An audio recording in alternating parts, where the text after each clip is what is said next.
샬롬 류 선생의 구속사 천국열차 유도순 목사님의 신구약 성경 파노라마를 낭독하는 시간입니다. 지금은 요한복음 파노라마 12장 1절에서 26절까지입니다. 인자가 영광을 얻을 때가 왔도다.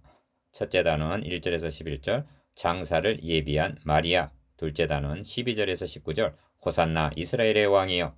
셋째 단어는 20절에서 26절 한 알의 밀이 땅에 떨어져 죽으면.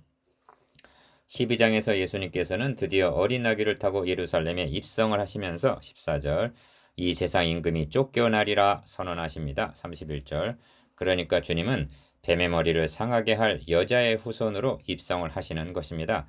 그러면 주님께서는 어떤 방도로 사탄을 정복하시게 되는가?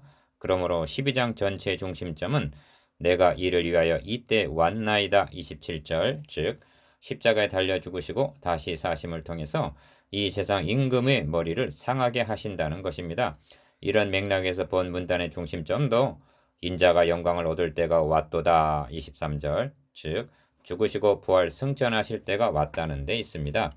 도표를 보시면 영광을 얻을 때가 왔도다 하는 말씀을 중심으로 마리아는 주님의 장사를 위한 향유를 붓고 첫째 단원 무리들은 예루살렘에 입성하시는 주님을 호산나 이스라엘의 왕이여 하고 둘째 단원 맞이하고 주님은 한 알의 밀이 땅에 떨어져 죽으면 셋째 단원 많은 열매를 맺게 되리라 하십니다. 첫째 단원 1절에서 11절 장사를 예비한 마리아 1. 유월절 엿새 전에 예수께서 베다니에 이르시니 이곳은 예수께서 죽은 자 가운데서 살리신 나사로에 있는 곳이라 거기서 예수를 위하여 잔치할세 마르다는 이를 보고 나사로는 예수와 함께 앉은 자 중에 있더라 1절에서 2절 잔치한 장소를 죽은 자 가운데서 살리신 나사로에 있는 곳이라 한 표현에서 나사로의 집이 아니었음이 드러납니다. 마태와 마가복음에서는 베다니 문둥이 시몬의 집이라고 밝혀주고 있습니다. 마태복음 26장 6절, 마가복음 14장 3절. 2. 마리아는 지극히 비싼 향유 곧 순전한 나드 한 근을 가져다가 예수의 발에 붓고 자기 머리털로 그의 발을 씻으니 향유 냄새가 집에 가득하더라. 3절. 기어 제자 중 하나로서 예수를 잡아줄 가룟 유다가 말하되 이 향유를 어찌하여 300데나리온에 팔아 가난한 자들에게 주지 아니하였느냐 하니 이렇게 말함은 가난한 자들을 생각함이 아니오 저는 도적이라 돈 꾀를 맞고 거기 넣는 것을 훔쳐 가미러라 합니다. 4절에서 6절 3. 예수께서 가라사대 저를 가만둬 나의 장사할 날을 위하여 이를 두게 하라 하십니다. 7절 마리아가 향유를 주님의 발에 부은 행위를 주님은 장사를 위한 준비 즉 장례를 할 때 바르는 향유로 말씀하십니다. 그래서 가난한 자들은 항상 너희와 함께 있거니와 나는 항상 있지 아니하리라 하시는 것입니다. 8절 마리아의 향유도 이름 모를 농부의 나귀 새끼도 이때를 위해 준비되었던 것입니다. 기억 유대인의 큰 무리가 예수께서 여기 계신 줄을 알고 오니 이는 예수만 위함이 아니요 죽은 자 가운데서 살리신 나사로도 보려 함이러라. 9절 주님은 너가 믿으면 하나님의 영광을 보리라 하셨는데 40절 나사로는 하나님의 영광을 보여주는 증거자로 등장합니다. 그렇습니다. 하나님께서 사람을 하나님의 형상대로 지으신 의도가 무엇이겠습니까? 볼 수 없는 하나님의 영광을 나타내게 하시기 위해서였던 것입니다. 그런데 대제사장들이 나사로까지 죽이려고 모의하니 나사로 가닥에 많은 유대인이 가서 예수를 믿음이러라 한 것은 10절에서 11절 무엇을 의미하는가? 저들도 예수님께서 죽은 지 나흘이나 되어 냄새가 나던 나사로를 살리신 표적을 인정하고 있다는 증거입니다. 그렇다면 그분이 나는 하나님의 아들이라 하신다면 10장 36절 귀신 들려 미친 사람 취급을 할 것이 아니라 진지하게 성경을 상고했어야 마땅하지 않은가? 증거를 말살하기 위해서 나사로까지 죽이려 하다니 이런 점이 너희 아비는 마귀라는 증거인 것입니다. 둘째 단은 12절에서 19절 호산나 이스라엘의 왕이여 4.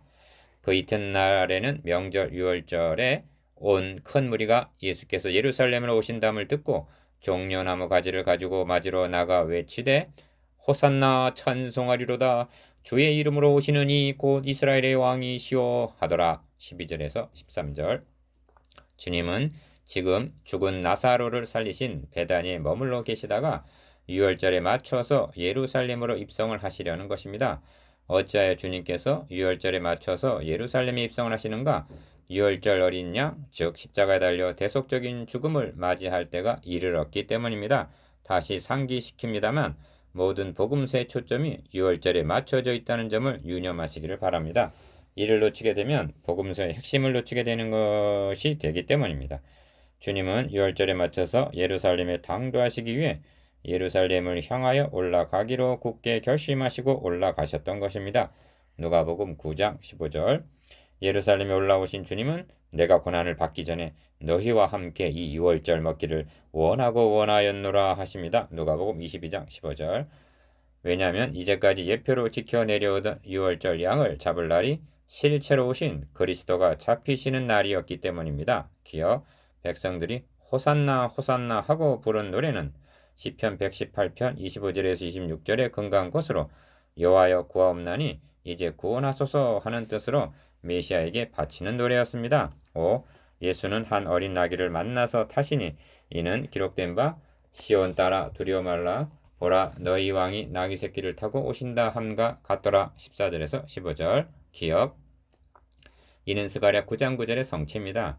주님께서 나귀 그것도 새끼를 타고 예루살렘에 입성하신 데는 교훈적인 면과 신학적인 면이 있는 것입니다. 먼저 교훈적인 면인데 겸손하여 나귀를 타나니 나귀의 작은 것 곧 나귀 새끼니라 합니다. 스가랴 9장 9절.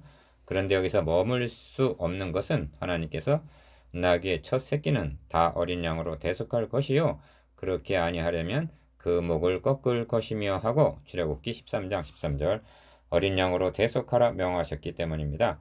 나귀는 부정한 동물로 분류가 됩니다. 그래서 나귀를 살려두려면 어린 양으로 대속, 즉 어린 양이 대신 죽어야 한다는 말씀입니다. 이것이 어찌 무심한 말씀이며 나귀를 위한 말씀이겠는가? 그러므로 하나님의 어린 양 되시는 그리스도께서 나귀 새끼를 타고 입성하셨다는 것은 나귀를 대신하여 죽으시기 위함이라는 뜻이 되는데 그러므로 주님을 태운 나귀 새끼를 통해서 나 자신의 모습을 볼 수 있다는 것은 결코 비약이 아닌 것입니다. 니은 제자들은 처음에 이 일을 깨닫지 못하였다가 예수께서 영광을 얻으신 후에야 이것이 예수께 대하여 기록된 것인가? 사람들이 예수께 이같이 한 것인 줄 생각났더라. 16절.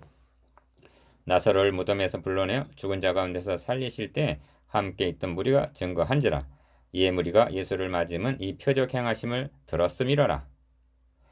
바리새인들이 서로 말하되 볼지어다 너희 하는 일이 쓸데없다. 보라 온 세상이 저를 좇는도다 하니라. 17절에서 19절. 주님께서 나귀 타시고 예루살렘에 입성하시는 것을 계기로 고난 주간이 됩니다. 요한은 복음서의 절반 정도를 주님께서 겪으신 순환의 한 주간에 집중하고 있습니다. 주님께서는 이를 위하여 이때 오셨으며 우리의 구원은 이로 말미암아 가능하여졌기 때문입니다. 셋째 단원 20절에서 26절 하나님의 밀이 땅에 떨어져 죽으면 6. 명절에 예배하러 올라온 사람 중에 헬라인 몇이 있는데 저희가 갈릴리 베세다 사람 빌립에게 가서 청하여 가로되 선생이여 우리가 예수를 배우고자 하나이다 하니 빌립이 안드레에게 가서 말하고 안드레와 빌립이 예수께 가서 여짜온대. 20절에서 22절.